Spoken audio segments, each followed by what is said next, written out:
Michael here from The Roof Guys, and this is your roof.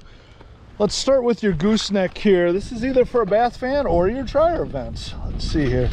They recommend you clean that out every year and a half because the lint starts to build up. We'll be replacing that. They obviously come in gray, brown, or black. Plumbing boot, your sink, your tub, your toilet all breathe from that. We'll be replacing the collar, the outside width of it, with what's called a bullet boot. And the bullet boot will actually have a guard on top of it. That way frogs, lizards, you name it, get in that hole. They'll have a harder time with a guard on top of it.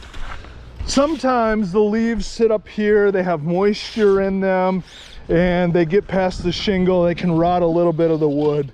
So we give you 2 4x8 sheets. If you need any more than that, it's just $90 per sheet.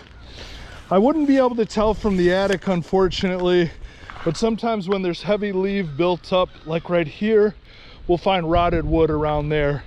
We can get multiple cuts out of the 4x8 sheets though.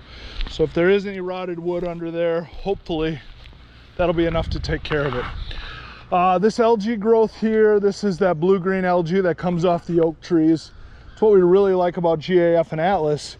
It's gonna guarantee for life not to have that growth because of the copper that they put in there.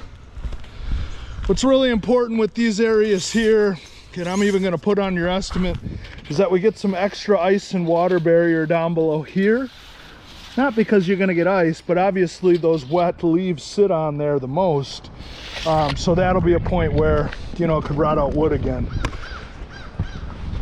A couple more goosenecks here. Those are more than likely for your bath fans.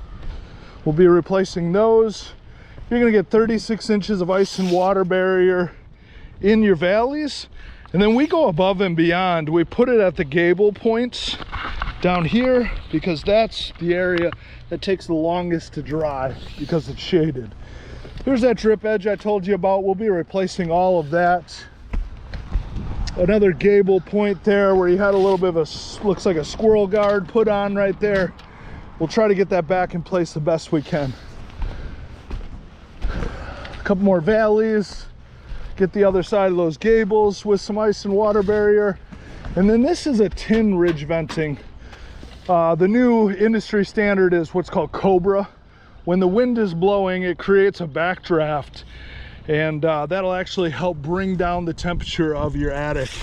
So we're going to be replacing those with Cobra, that with Cobra. This solar tube here, it's got a lot of algae growth on it. So what I'll do is I'll throw in a new dome for that too. So when we take this all apart, we'll replace that dome for you, and it'll be brighter in your kitchen. But all in all, that is your roof.